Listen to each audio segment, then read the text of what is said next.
los hechos. ¿Y qué cree? Vamos a empezar otro. Otra vez el libro de los hechos. No, hoy vamos a iniciar otro, pero ¿qué cree? Hoy vamos a empezar con el Evangelio de Juan. El Evangelio de Juan. Hoy iniciamos con el Evangelio de Juan. Y si quiere ponerle título a la lección del día de hoy, le vamos a poner lección de gracia. Lección de gracia. Hoy iniciamos con el Evangelio de Juan. Así que, Señor, te damos gracias, Padre, por la enseñanza, por la palabra que hoy estaremos aquí exponiendo. Permite, Señor, que quede grabada en nosotros, en nuestros corazones, y que la podamos llevar a la práctica. Todo te lo agradecemos en el poderoso nombre de Jesucristo. Amén y amén. Mire, déjeme le platico algo. Estaba yo inquieto porque no sabía si empezábamos hoy con cuál libro. Sí quería continuar con otro libro porque creo que fue una muy buena práctica y buena experiencia ahora que leímos el libro de los Hechos. Y hubo gente que se acercó y que le gustó. Entonces dije, bueno, vamos a leer otro. Y estaba entre si leemos Romanos o el Evangelio de Juan, porque traía yo la idea del Evangelio de Juan. Ya ve que cuando yo les recomiendo que empecemos a leer las Escrituras, siempre le pido, o les recomiendo, pues es una recomendación, que iniciemos leyendo Juan. La Biblia usted la puede iniciar leyendo donde usted le dé cosquillita, donde usted le inquiete, donde usted le parezca mejor. No hay un método, no hay un libro por el cual usted tenga que empezar. Yo les recomiendo casi siempre Juan, porque en Juan podemos empezar a ver la gracia y podemos empezar a ver esa salvación que viene del Señor y entender algunos puntos que nos pueden servir para poder ir comprendiendo otros libros. Entonces, por eso yo recomiendo primero leer Juan, pero usted puede leer en cualquier otra dirección. Así que hoy iniciamos este recorrido por el Evangelio de Juan. Vamos a revisar este cuarto Evangelio. Recuerden que está en el cuarto lugar: Mateo, Marcos, Lucas, Juan. Y este es un evangelio diferente. Mientras que Mateo, Marcos y Lucas, que también se le conoce como evangelios sinópticos, este es un evangelio diferente porque Mateo, Marcos y Lucas se enfocan mucho en el discipulado y pues lo van llevando en ese discipulado hasta que lo hacen llegar a la salvación. Mientras que el Evangelio de Juan funciona un tanto al revés. El Evangelio de Juan se enfoca en la salvación para posteriormente irlo llevando a usted en el discipulado. Por eso es un evangelio distinto, porque nos da una revelación diferente del Señor. Así que este primer capítulo de Juan inicia presentándonos a Jesucristo, pero nos lo presenta de una manera muy diferente. Nos lo presenta no de una manera histórica, como los otros evangelios que empiezan platicándonos del evangelio, del nacimiento de Jesús, y que empiezan platicándonos del embarazo de María, sino que en este nos presenta a un Jesús teológico, a un Jesús espiritual, e inicia de esta manera. Juan capítulo 1, primer versículo dice: en el principio era el verbo. Se fija, inicia algo muy similar al libro de Génesis. En el principio era el verbo, y el verbo era con Dios, y el verbo era Dios. Era en el principio con Dios, o sea, el verbo. Todas las cosas por Él fueron hechas, y sin Él nada de lo que ha sido hecho fue hecho. Aquí se refiere a Jesús en todo momento cuando habla del verbo. Para nosotros que lo leemos en Reina Valera nos dice verbo, pero si nos vamos a otras versiones dice la palabra, o sea, se refiere a la palabra de Dios. Inclusive en las versiones en inglés se refiere a word, a la palabra. Entonces es como en el libro de Génesis, que por medio de la palabra Cuando el Señor da la palabra, expulsa la palabra, es cuando todo se empieza a crear. Y aquí nos dice que en el principio era el verbo y el verbo era con Dios, la palabra estaba con Dios. ¿Qué quiere decir? Que Jesucristo ya estaba desde antes de la creación. Ya formaba parte de esa Trinidad y esa intimidad de ese Dios tripartita que conocemos, Dios Padre, Dios Hijo, Dios Espíritu Santo. Ya se encontraba este verbo, esta palabra, en una relación estrecha con Dios. Ya estaba ahí en relación con Dios, porque ya era parte de Dios. Y le vuelvo a referir a Génesis, cuando dice, hagamos al hombre, y lo dice en plural, porque estaban Dios Padre, Dios Hijo y Dios Espíritu Santo. Por eso dice, hagamos al hombre. Estaban unidos los tres. Así que la palabra era Dios, o el verbo, como usted lo prefiera, y nos está hablando de que esa palabra, ese verbo que es Jesús, es Dios. O sea, Jesús es una deidad. Y nos muestra el trabajo que hizo Jesús, porque dice que por medio de Jesús se hizo todo. Por eso dice que todo se hizo a través del verbo, a través de Jesús. O sea, todo lo que creó Dios lo creó por medio de Jesús.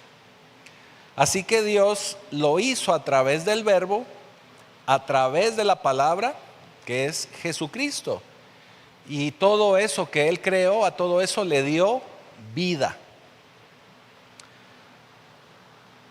Versículo 4 dice, en Él estaba la vida, y la vida era la luz de los hombres.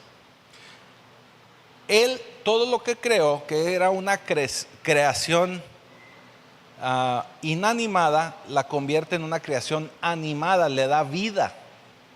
Porque la creación toma vida a partir de Cristo. Por eso lo dice de esa manera el versículo 4. En Él estaba la vida y la vida era la luz de los hombres.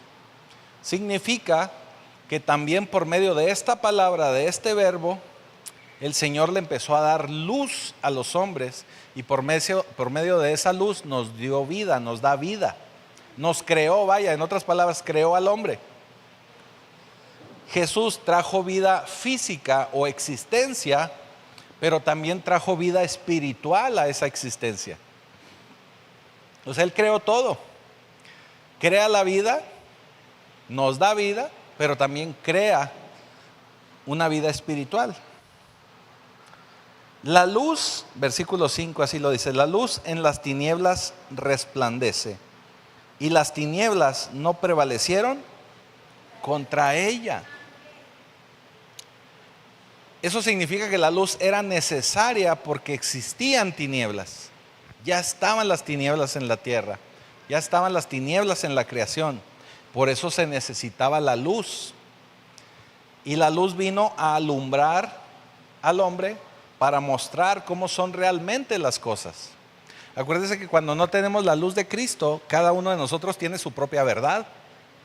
Hasta que viene la luz de Cristo a nuestras vidas, empezamos nosotros a entender cuál es la verdad.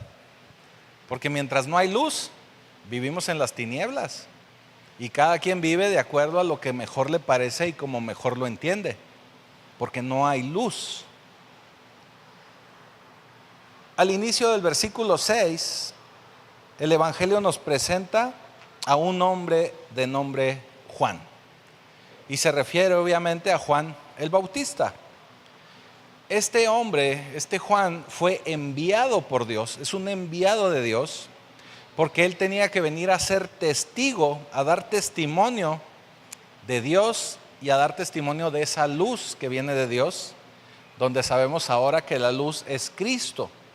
Así que el trabajo de Juan el Bautista era venir a declarar la luz de Cristo, venir a preparar el camino para que todos aquellos que creyesen en Él pudieran estar preparados y recibir a Jesús en su vida. Por eso dice el versículo 6, hubo un hombre enviado de Dios, el cual se llamaba Juan.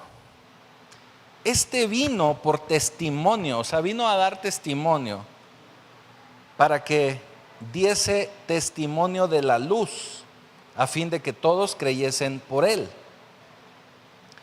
Y luego dice, no era él la luz, sino para que diese testimonio de la luz. O sea, nuevamente lo vuelve a recalcar. Él no era esa luz. Él meramente fue enviado a preparar el camino, a dar testimonio de esa luz. Porque el mensaje de Jesús es para el mundo. Y a eso vino Él, a prepararnos para recibir esa palabra. Ahora, tenemos que recordar que Juan vino a dar testimonio también haciendo cumplimiento de lo que dice en el Antiguo Testamento, que Él vendría a dar testimonio de esa luz. Vino a cumplir con las profecías. Dice en el versículo 9, aquella luz verdadera que alumbra a todo hombre venía a este mundo. Estaba dando testimonio que venía Jesús, tenían que preparar el camino. La luz verdadera para alumbrar a todo hombre. Está hablando del nacimiento de Jesús. El nacimiento de Jesús viene a traer un beneficio para todos y cada uno de nosotros como hombres. Y mire, nos beneficia de dos formas. Póngase listo, nos beneficia de dos formas. El primer beneficio es simplemente por el nacimiento físico de Jesús, porque por medio de Él es que toda la creación fue hecha. Vaya, el primer beneficio es que Jesús es el responsable de toda la creación. Él es Dios mismo el que ha creado todo. Eso significa que cada uno de nosotros que hemos nacido y cada uno de esos bebés que están naciendo o que están por nacer, están naciendo simple y sencillamente porque Jesús así lo está permitiendo.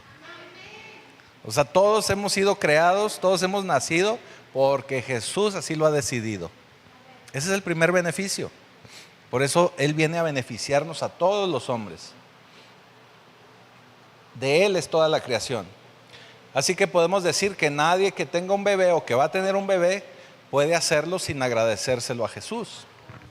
Porque todo lo que existe es debido al poder de Jesucristo. Ahora, hay otro beneficio. Y este es un beneficio espiritual. Ojo con esto. El resumen lo podemos encontrar en Romanos 5:18. Fíjese lo que dice Romanos 5:18. Así que, como por la transgresión de uno vino la condenación a todos los hombres, de la misma manera, por la justicia de uno, vino a todos los hombres la justificación de vida. En otras palabras, por un acto de desobediencia, Adán pecó en el jardín, estando en el jardín del Edén, usted sabe esa historia, y como Adán pecó, toda la muerte vino sobre los hombres. O sea, vino muerte sobre todos nosotros, sobre los hombres, sobre la creación. Eso significa que por eso cada uno de nosotros pues vamos a morir, por eso morimos. Acuérdese que antes de que Adán pecara, pues él estaba en un estado perfecto en el Edén. ¿Sí? Pero como cayó en pecado, pues eso trajo maldición y eso viene a condenarnos para llevarnos a todos a la muerte. ¿Sí? Por eso vamos a morir, porque todos somos hijos de Adán. Y no es grosería, pero somos hijos de Adán. Pero la segunda parte de Romanos 18, que acabamos de leer, dice así: de la misma manera que por la justicia de uno vino a todos los hombres la justificación de vida. Así que si con Adán pecando vino la muerte, por medio de Jesucristo, ahora todos los hombres viven. ¿Sí? Pero vivimos espiritualmente. Todos vamos a morir por medio de Adán, porque venimos de Adán, pero a través de Cristo todos los hombres vamos a vivir. Me refiero al género, o sea, hombres, mujeres. Todos los hombres vamos a vivir. Así que todos nosotros, los que vivimos en este mundo físico, todos somos condenados según el estándar de Dios. porque el estándar de Dios es muy alto. Prácticamente nadie de nosotros lo podemos cumplir. Bueno, realmente nadie de nosotros lo podemos cumplir. Son muchísimas las razones. Y a lo que se le llama pecado original, ¿sí han escuchado esa palabra? O ese concepto. Ese pecado original viene de Adán. O sea, ese es el pecado que originó todo. Por eso se le llama el pecado original. Es un pecado que se originó en el huerto del Edén. Pero déjeme le digo algo. Lo malo no es que vivimos únicamente con ese pecado de Adán, sino que también nosotros le vamos agregando al costal. Como ya venimos con esa transgresión de Adán, nosotros empezamos también a vivir de una manera que le agregamos más pecados a nuestra vida. Por eso usted puede ver a un niño en una edad inocente que puede hacer berrinches, que se puede portar mal, que puede ser egoísta, que puede ser manipulador, porque usted no le está enseñando a ser malo. Ya eso viene en el corazón del hombre, porque le vuelvo a repetir, somos hijos de Adán. Eso ya viene de ahí. Por eso ya venimos con ese pecado original, pero también venimos con un pecado generado por nosotros y heredado además de acuerdo a nuestra familia. ¿Sí? Así que ese pecado heredado son todos esos pecados que usted recibe genéticamente de papá y de mamá. O sea, no nada más lo guapo se le pegó de papá y mamá, también se le pegó todos esos pecados espirituales que traemos por ahí a veces arrastrando. ¿Sí? Así que también está ese pecado personal. Pero cuando ya usted es consciente y aún así decide hacer lo malo, pues es a lo que se le llama ese pecado personal que se va agregando. ¿Sí me estoy explicando? Ahora, dice que por un acto de justificación de Cristo, Él está borrando el pecado original. O sea, ese pecado que viene de Adán, que nos dio muerte, por medio de Cristo se borra. Por eso le digo que ese es el beneficio de Cristo. Aún y cuando la gente no conoce de Cristo, ya está gozando o puede gozar de ese beneficio, fíjese. Aún y cuando la gente no ha recibido de Cristo. Porque el acto de Jesús borra ese precio original o ese pecado original. Así que nadie, y mucho menos nosotros, deja de ir al cielo por el pecado de Adán. Porque ya Cristo pagó por él, ya Cristo nos justificó. ¿Sí? Ahora, lo único por lo que usted va a ser juzgado es por sus pecados personales. ¿Sí nos vamos entendiendo? ¿O los estoy confundiendo? Por eso, cuando usted reconoce su pecado y lo reconoce delante de Jesús y lo confiesa, su pecado queda también perdonado. ¿Sí? Por eso usted recibe en ese momento vida eterna. Ahora déjeme le digo algo. Como Jesús vino a borrar ese pecado original, eso significa que cuando nace un niño, un bebé o un niño hasta una edad donde todavía no entiende lo bueno y lo malo, y por alguna razón el Señor lo llama, quizás muere, ese niño tenemos y podemos tener la certeza que va al cielo. Porque Cristo ya pagó por el pecado de Adán, por el pecado original. Entonces ya no hay pecado en la vida de ese infante, de ese bebé. Entonces se va derechito al cielo. ¿Sí me estoy explicando? El problema viene cuando ya empieza a tomar decisiones y cuando ya entiende lo que es bueno y lo que es malo. ¿Sí? Por eso cuando muere un bebé, un niño, podemos tener toda confianza en decirle a esa mamá, a ese papá, a esa familia, que ese bebé se encuentra en el seno con el Señor. Estamos con esa seguridad, porque el Señor ya pagó por ese pecado. ¿Sí me estoy explicando? Versículo 10. Dice así: en el mundo estaba, y el mundo por él fue hecho, pero el mundo no le reconoció. A los suyos vino, o a lo suyo vino, y los suyos no le recibieron. Cristo mismo vino a la tierra y estaba en la tierra, a esa tierra que Él mismo creó. Acuérdense que Él es el creador. Y Él vino a esa misma tierra que Él creó. Y vino a lo suyo. ¿A qué vino? A traerle salvación al pueblo judío. Y vino a los suyos, o sea, a los judíos, al pueblo de Israel. Pero algo bien interesante es que cuando la gente está envuelta en pecado, el pecado nos ciega. El pecado no nos deja ver. Por lo tanto, los suyos, el pueblo de Israel, no lo conocieron. No lo pudieron identificar. No supieron quién era. No reconocieron a su creador. Significa que no lo recibieron, no le dieron la bienvenida. ¿Sí? ¿Nos vamos entendiendo? No lo recibieron.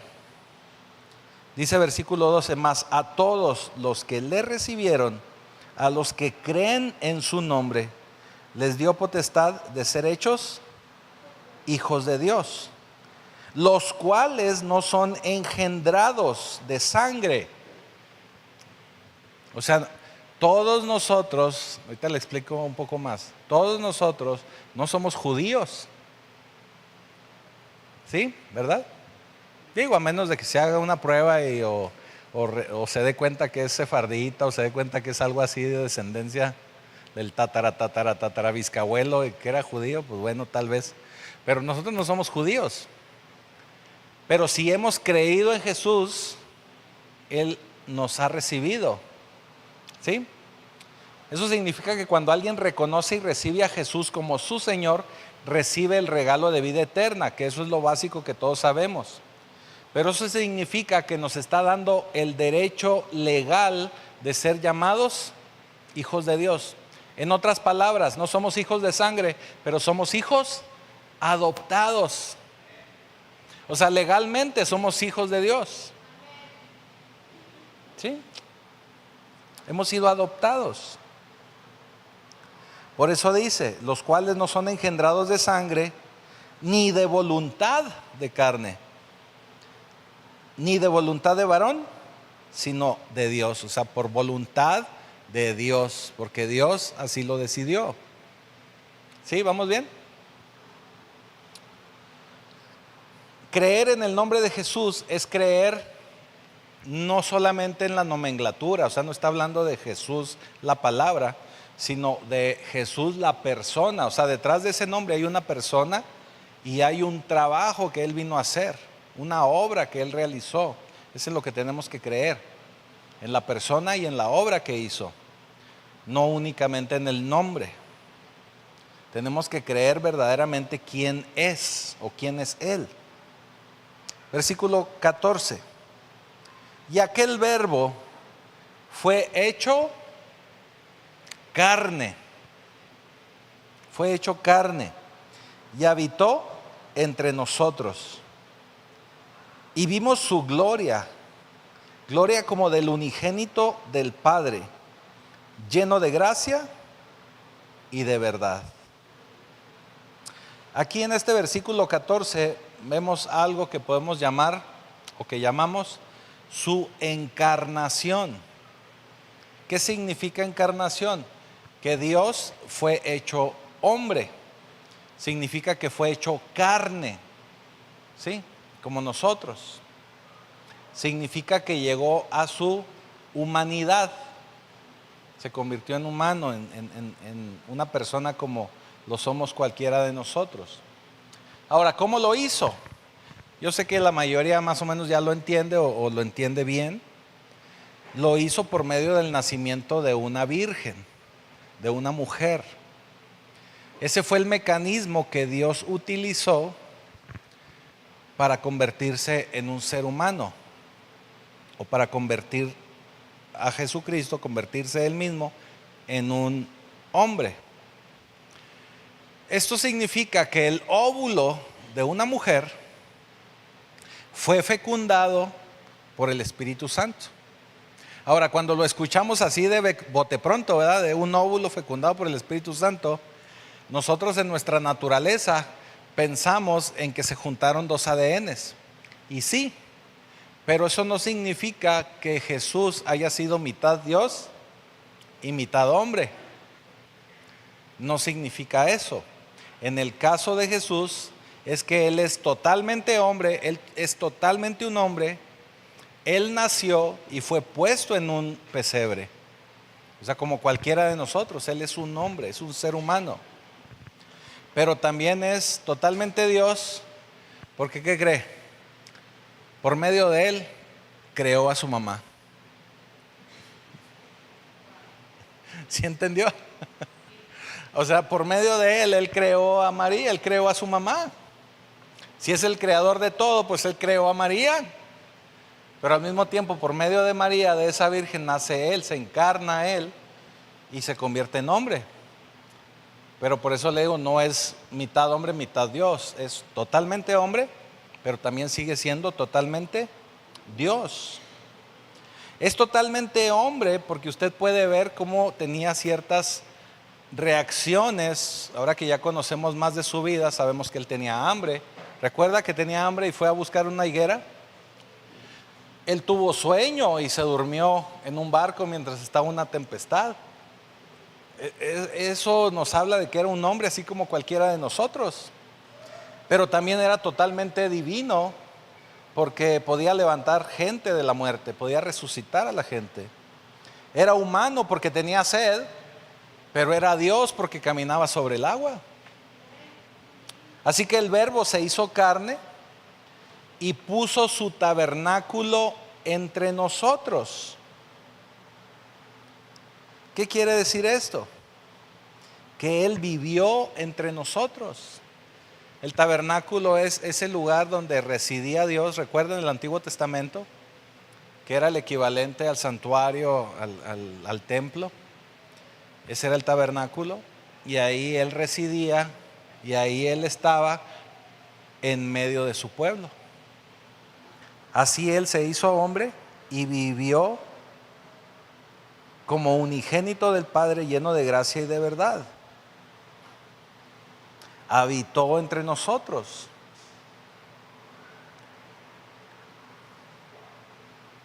Él vivió como un hombre, como cualquiera de nosotros lo hubiera hecho.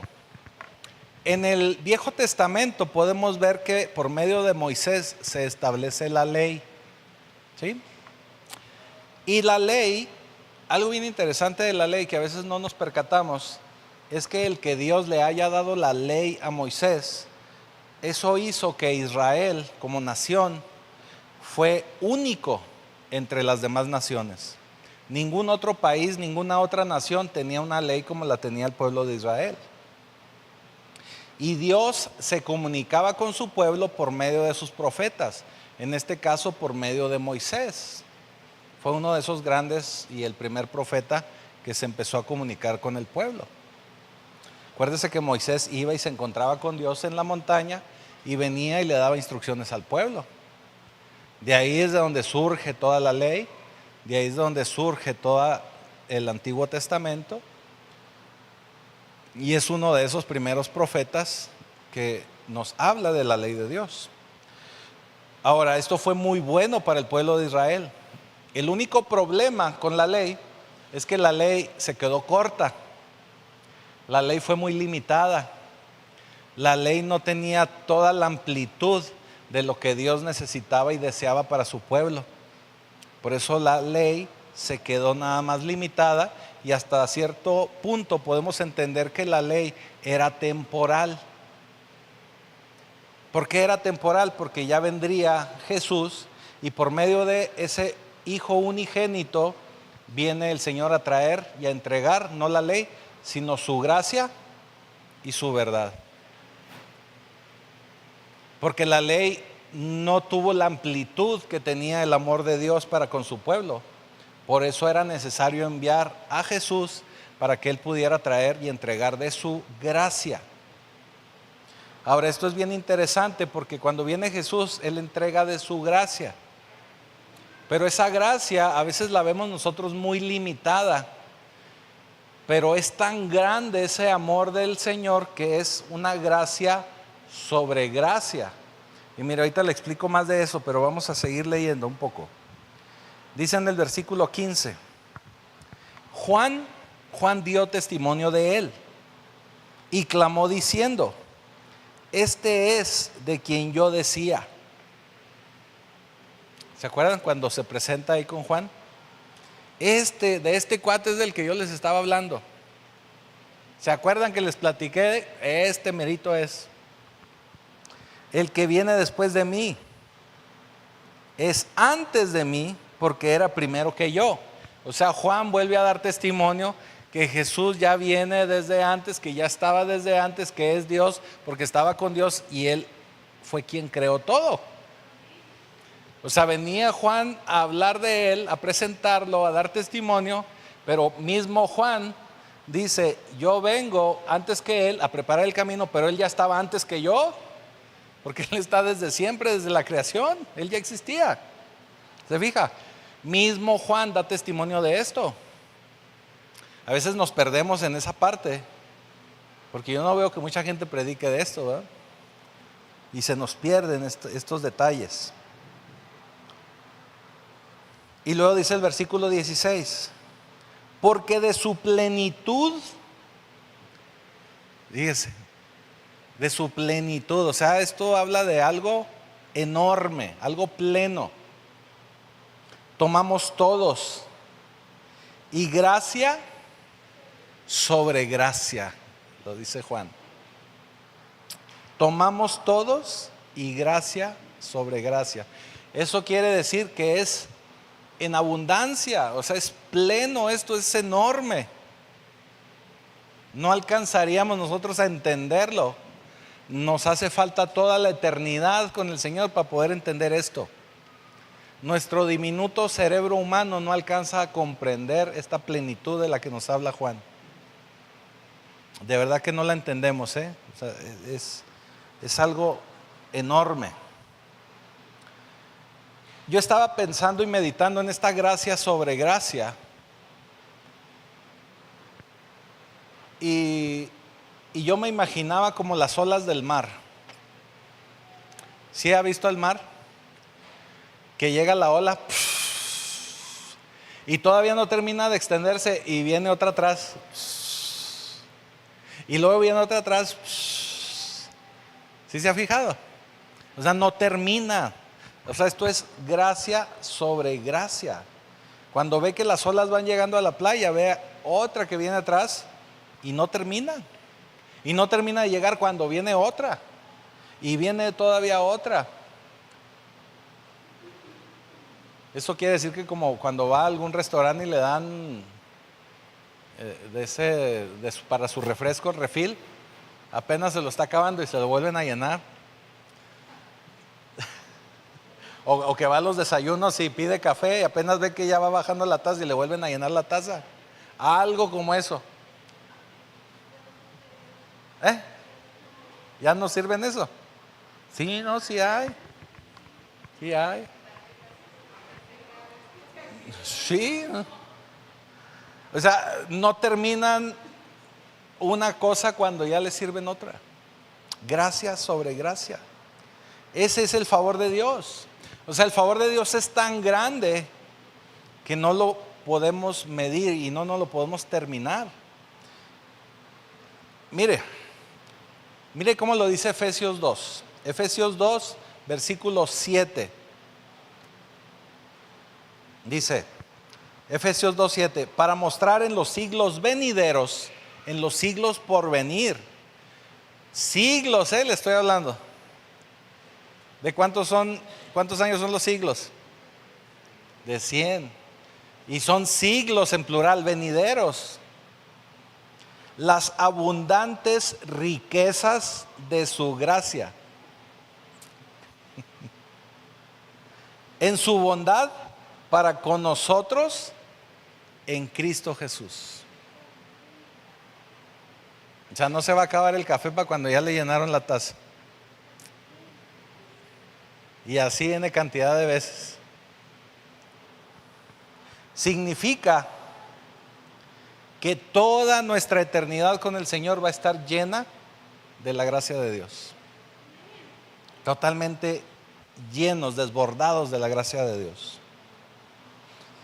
Esto significa que no es algo pequeño, es algo verdaderamente enorme. Por eso le digo que no lo vamos a poder dimensionar con nuestra mente humana. Nos tomaría toda la eternidad para poderlo entender. Por eso le digo que esta gracia del Señor va muchísimo más allá que la ley de Moisés. O sea, la ley de Moisés se queda cortísima, no tiene comparación. Versículo 17. Pues la ley por medio de Moisés fue dada, que es lo que ya mencionábamos. Pero la gracia y la verdad vinieron por medio de Jesucristo. Vinieron por medio de Jesucristo. Eso nos habla de que de alguna forma deja la ley de Moisés como algo corto y hasta cierto punto en algunas áreas muy innecesaria. Por eso muchísima gente habla y dice que la ley de Moisés quedó obsoleta. Tienen cierta razón, pero nuestro Señor Jesucristo, y esto sería tema para otro mensaje, pero Él no vino a quitar la ley, simplemente vino a complementar y a llenarla con esa abundancia de la gracia. ¿Sí me estoy explicando? Porque la ley hasta cierto punto es muy necesaria para que nosotros podamos vernos delante de la ley como un espejo. Así también dice la palabra. Porque por medio de la ley podemos darnos cuenta en qué estamos bien, en qué estamos mal delante de Dios. ¿Sí? También nos ayuda. Versículo 17. Es lo que acabamos de leer. 18. Dice: a Dios nadie le vio jamás. El unigénito Hijo que está en el seno del Padre, Él le ha dado a conocer. ¿Qué significa? Que a Dios nunca lo hemos visto, pero por medio de Cristo lo podemos conocer. Yo me atrevería a decir que si Dios se hubiese tomado una selfie, en la fotografía, en la selfie, aparecería Jesucristo. O sea, Dios es Jesucristo, o Jesucristo es Dios. Versículo 19. Este es el testimonio de Juan. Cuando los judíos enviaron de Jerusalén sacerdotes y levitas para que le preguntasen: ¿tú quién eres?, confesó y no negó, sino confesó: yo no soy el Cristo. O sea, yo no soy. Y le preguntaron: ¿qué pues? O sea, no como nosotros, ¿verdad? ¿Qué pues? ¿Qué pues eres tú, Elías? Dicen los españoles: ¿tú de qué vas? ¿Y tú de qué vas? ¿Eres Elías? Y dijo: no soy. ¿Eres tú el profeta? Y respondió: no. Le dijeron: pues ¿quién eres? Para que demos respuesta a los que nos enviaron.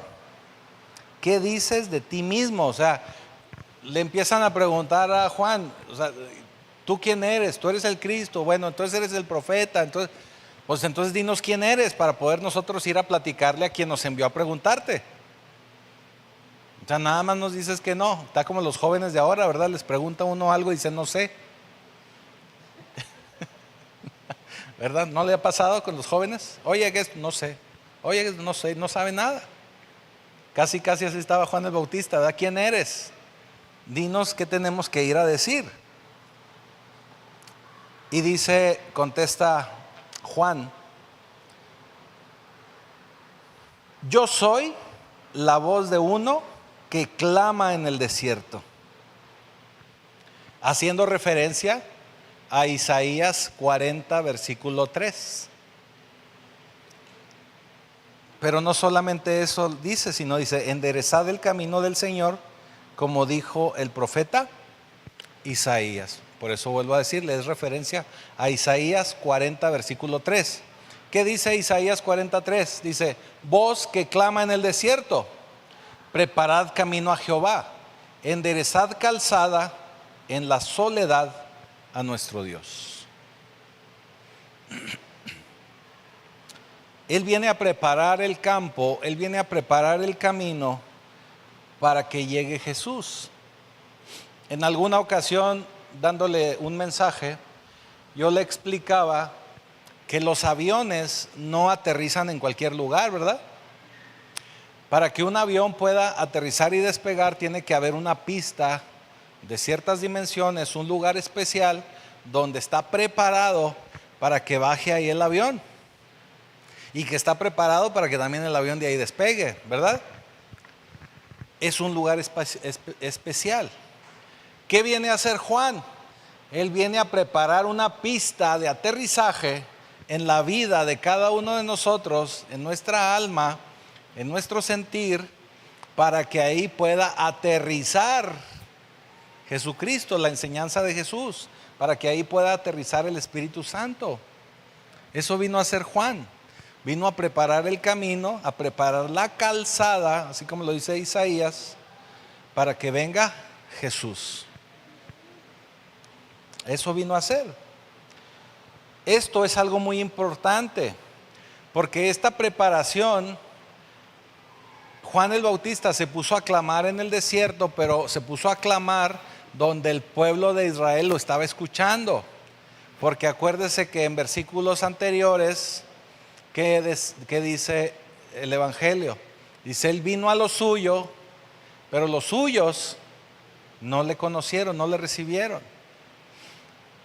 Eso significa que la preparación era para el pueblo de Israel, porque el pueblo de Israel era quien tenía la profecía y tenía la promesa de que iban a recibir a su rey. Entonces tenían que preparar el camino y tenía que preparar al pueblo y la vida del pueblo para que pudieran recibir a su rey. ¿Sí? Qué interesante. Para que cuando llegara ese rey de Israel, que se convertiría en el rey del mundo, pues ellos tenían que estar preparados. Ahora, estas personas fueron a preguntarle a Juan porque querían saber qué era lo que estaba sucediendo. ¿Por qué? Porque era gente que conocía las Escrituras y ya se venía escuchando desde muchísimo tiempo atrás, muchísimos años atrás, que estaba próxima a la llegada del Cristo, el Mesías, el ungido de Jehová. Todo eso significa Cristo.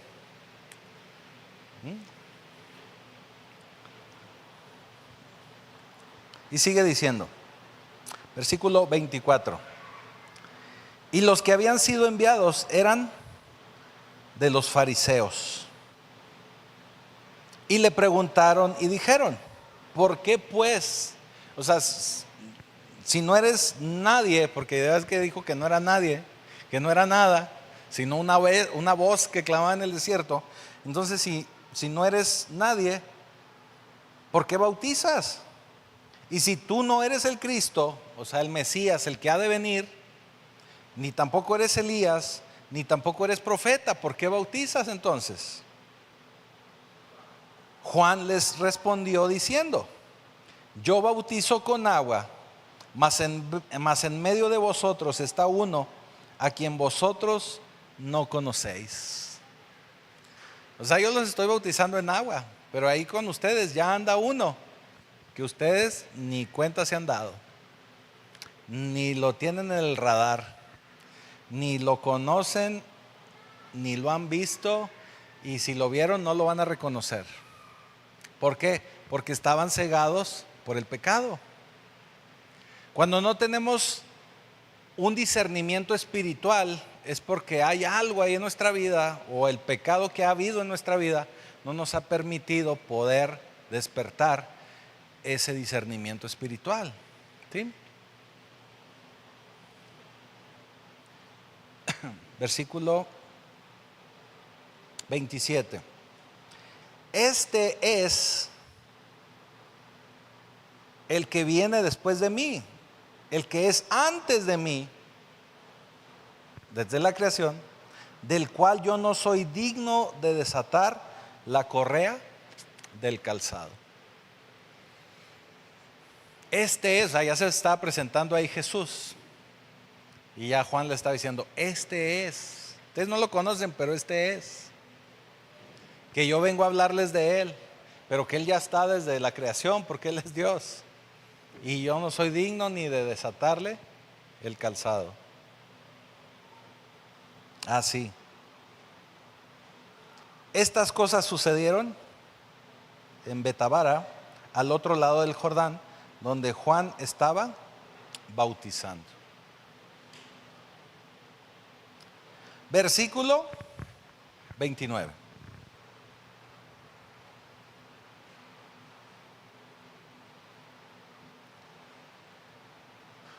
Versículo 29 dice: el siguiente día, un día después, vio Juan a Jesús que venía a él y dijo: he aquí el Cordero de Dios que quita el pecado del mundo. Este solo versículo trae una carga bien interesante, porque aquí Juan el Bautista está haciendo referencia a todo el sistema sacrificial de Israel del Antiguo Testamento. Los lleva directamente al Antiguo Testamento en el sistema de sacrificios, como cuando Dios saca a su pueblo de Egipto y la manera en que el espíritu de muerte no los toca, o el ángel de la muerte no los toca, es cuando sacrifican a un cordero y la sangre de ese cordero la ponen en los dinteles de las puertas y las ventanas para que el ángel no pase, más bien que pase por ahí y no entre y tome a los primogénitos. Es ese sistema de sacrificios que por medio del sacrificio de Jesucristo vino a consumarse por una vez y para siempre. Por eso nosotros, los que creemos en Cristo, no tenemos que andar matando ovejas, ni chivos, ni bueyes, ni palomas, ni nada, porque ya el sacrificio ya se hizo con Jesús. Porque ya los que aceptamos a Jesús por fe y creemos en Él, y que Él fue levantado de los muertos por medio de Dios Padre, ya estamos bañados con esa sangre de Cristo, y el ángel de la muerte no nos toca. Por eso vamos directamente y sin tocar baranda a la vida eterna. ¿Sí se fija? Todo el sistema de sacrificios.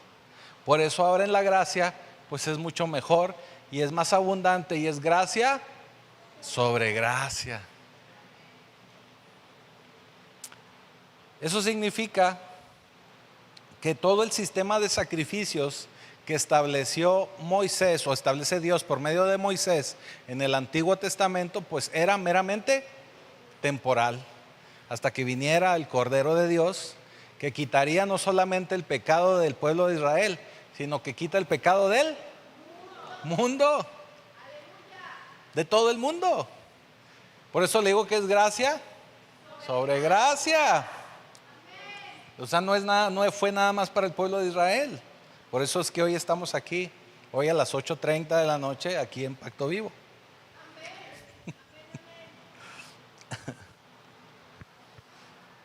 Ya estaba todo preparado para que ese sacrificio definitivo fuera por medio de Cristo.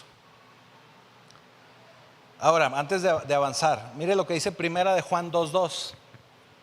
Primera de Juan 2:2. Y Él, dice, y Él es la propiciación por nuestros pecados. Y no solamente por los nuestros, sino también por los de todo el mundo. Le digo que no vamos a entender esto. Es gracia sobre gracia. Es para todos y para todo el mundo. Lo único que tienen que hacer es reconocer a Jesucristo como su Señor y creer en Él, y que el Señor lo levantó de los muertos.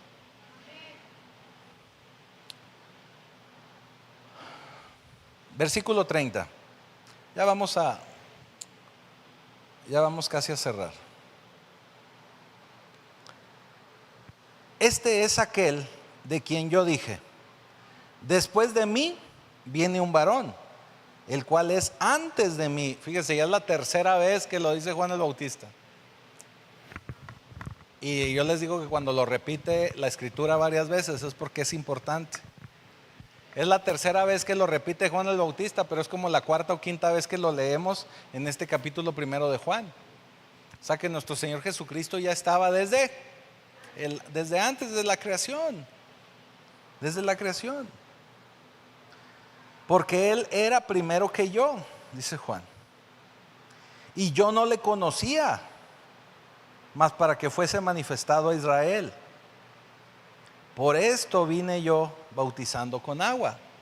O sea, yo vine preparando el camino para que el pueblo de Israel se fuera arrepintiendo y estuviera preparado para recibirlo a Él. También, versículo 32, también dio Juan testimonio diciendo: vi al Espíritu que descendía del cielo como una paloma y permaneció sobre él. Esto ya nos está dando testimonio Juan después de que él bautizó a Jesús. En otro de los evangelios, posteriormente lo vemos, ahí nos da testimonio, es un testimonio histórico de qué sucede cuando nuestro Señor Jesucristo es bautizado. Y para que no se quede con la duda, ¿qué sucede? Pues nuestro Señor Jesucristo entra en el agua, es introducido, vamos a decirlo, en el agua. Cuando sale del agua, hace la inmersión. Cuando sale del agua, dice que se abren los cielos, viene el Espíritu Santo bajando como en forma de paloma. No se queden con la idea que era una paloma. Dice como en forma de paloma, no necesariamente era una paloma tal cual. Se posa sobre el Señor, que es el Espíritu Santo, y como estaba el cielo abierto, se escucha una voz que dice: este es mi Hijo amado, en quien tengo complacencia. Por eso ya aquí Juan estaba dando testimonio y dice: vi al Espíritu Santo que descendía del cielo como paloma y permaneció sobre él. Y yo no le conocía, pero el que me envió a bautizar con agua, ¿quién lo envió a bautizar con agua? El Señor, ¿verdad? Dios. El que me envió a bautizar con agua, aquel me dijo, o sea, Dios mismo le dijo: sobre quien veas descender el Espíritu y que permanece sobre él, ese es el que bautiza con el Espíritu Santo. O sea, de todos los que estás bautizando, pero al que veas cuando lo bautices, que desciende el Espíritu Santo sobre él y permanece en él, ese es el que va a bautizar, no en agua, sino con el Espíritu Santo. Qué fuerte, ¿no? Qué tremendo. Y yo le vi, dice, y he dado testimonio de que este es el Hijo de Dios. Amén. Y vamos al versículo 35. Y ya nada más vamos a avanzar un poquito más. Nos va a faltar la última porción del capítulo primero, y esa la voy a reservar para la próxima semana porque trae ahí algunas cosas que me gustaría entrar más a detalle, y para no quedarnos un poquito largo aquí el tiempo. A partir del versículo 35 nos habla de estos primeros discípulos y dice: el siguiente día, una vez más, acuérdense que esto va transcurriendo, estamos en el primer capítulo de Juan, pero ya han transcurrido aquí días. O sea, no es algo que haya sucedido en un solo día o en una sola hora, sino ya han transcurrido varios días. Y dice: al siguiente día, otra vez, estaba Juan y dos de sus discípulos. Y mirando a Jesús que andaba por ahí, dijo: he aquí el Cordero de Dios. Otra vez lo vuelve a referenciar, ¿verdad? Le oyeron hablar los dos discípulos y siguieron a Jesús. Y volviéndose Jesús, vio que le seguían y les dijo: ¿qué buscáis? O sea, ¿qué onda con ustedes? Les dijo: ¿Qué onda con ustedes? ¿Qué traen? Ellos le dijeron, Rabí, que traducido es maestro, ¿dónde moras? O sea, ¿dónde cantoneas, verdad? Si hubieran sido de la Dale. ¿Dónde es tu cantón? Que así hacen la traducción, pero realmente cuando se preguntaba en el pueblo de Israel dónde moras, se refería no cuál era su casa, dónde vivía, sino en qué área estás o dónde te hospedas, también podía ser. ¿Dónde estás tú? ¿Dónde te quedas? A eso se refería. Les dijo, venid y ved. O sea, vengan y vean. Fueron y vieron dónde moraba y se quedaron con él aquel día, porque era como la hora 10:00. Andrés, hermano de Simón Pedro, era uno de los que habían oído a Juan y había seguido a Jesús. O sea, uno de los 2 discípulos que estaban ahí con Juan y que se fueron después con Jesús era Andrés. Este halló primero a su hermano Simón y le dijo, hemos hallado al Mesías, que traducido es el Cristo. Hemos hallado al Mesías. Y le trajo a Jesús. O sea, yo me imagino que casi lo llevó a empujones o jalones. Le dijo, vente, ya lo hallamos. ¿Por qué esto es tan importante y por qué es trascendental? Porque todos estos discípulos y toda esta gente del pueblo de Israel estaban ya esperando de una manera inminente la venida del Mesías. O sea, ya sabían que el Mesías estaba por llegar. Conocían los pasajes del Antiguo Testamento que profetizan acerca del Cristo, acerca del Mesías. Sabían que ya estaba por llegar, mas no le conocían y muchos de ellos no le conocieron y no lo reconocieron además. Pero estos discípulos que ya habían sido señalados, que ya habían sido previamente escogidos de parte de Dios, ellos pudieron identificarlo. Ellos inmediatamente supieron quién era. Y no solamente la cosa quedó ahí, sino que Andrés va por Simón Pedro y le dice, hemos hallado al Cristo, y le trajo a él. Y mirándole Jesús, o sea, mirando Jesús a Simón, le dice, tú eres Simón. Y Simón le dijo, Simón, Señor. O sea, sí, Señor. Hijo de Jonás, tú serás Cefas, que traducido en hebreo quiere decir Pedro. Estos son los primeros discípulos que empiezan a llegar con Jesús. El Señor le profetiza a Simón y le dice que él va a ser Cefas, esa piedra, esa roca. Tenemos que recordar que todos los nombres de la Biblia en general y del Antiguo Testamento es donde más lo vemos, pero también en el Nuevo Testamento tienen un significado y tienen una razón de ser. En el caso de Simón, por eso el Señor le cambia el nombre y le pone Cefas, le pone Pedro. Así que esto es bien interesante. Hasta aquí nos vamos a detener el día de hoy. Pero esto es bien interesante porque cuando tenemos testimonio de Jesús, así como Juan, así como Andrés, así como estos primeros discípulos que llegaron con el Señor, cuando tenemos testimonio de Jesús, tenemos que hablar de Él. Cuando le conocemos, cuando nos encontramos con Él, tenemos que dar testimonio de Él.